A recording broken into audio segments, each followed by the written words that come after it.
Yes, hello mga amiga. Ayan, great day everyone. And ayan, nagluto tayo ng adobo sa puti. Ayan, sa asin lang to. Ayan. So, meron tayong egg and syempre rice. Actually, ang dami nating rice kasi aalis po ako at mag-office ako right now. Pero excited akong kumain kaya samahan nyo ako. Tara, kain tayo. Ayan yung niluto ko, sobrang dami kasi tag dito, budget ko talaga siya. Kasi nga, bira ako magluto ng meat. So, kain tayo mga amiga. Hello mga amiga! Welcome to Mac Restaurant. Ayan, so since na magluluto tayo ngayon ng adobong puti, ayan, sa suka at asin lang. So, pinakuluan ko muna yung meat and then para matanggal yung mga impurities. Tapos, hinugasan ko ulit, tinapon ko yung unang kulo. Tapos, ayan, nilagyan ko ulit ng water. Tapos, nilagyan ko yan ng mga pampalasa and then aromatic. So, nilagyan ko ng laurel, paminta, tapos nilagyan ko na rin yan ng asin para magkaroon na siya ng lasa. So, ang pinakaano ko dyan is pakuluan ng sobra para lumambot ang meat. At the same time, ma-absorb talaga yung water. Kumbaga magmantika siya galing sa tubig mismo. 'Di ba? So, yan yung version ko. Ang iba niyan kasi ginigisa. Ako naman, inuuna ang pag-isa. Ako hindi.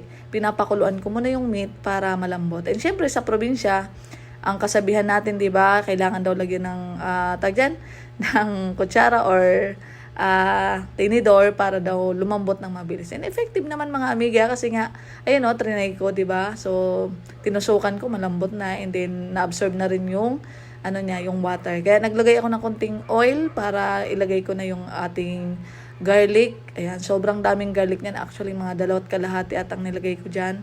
Tapos onion. So sobrang tawag dito, sobrang bango niyan mga amiga. Naku, kung maamoy nyo lang, baka kumuha na kayo ng bahaw. Ayan.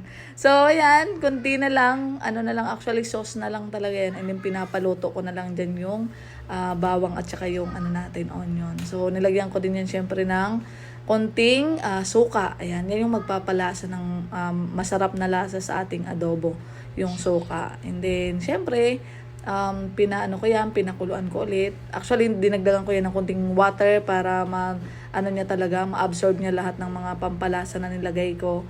And then, ayan, syempre, tuyo na, nagmantika na yan mga amiga. So, ito na yung finished product natin. Syempre, mga amiga, ito, plating na tayo. Syempre, dito sa ating vlog, importante na dapat may plating. And masarap kumain kapag lutong may pagmamahal.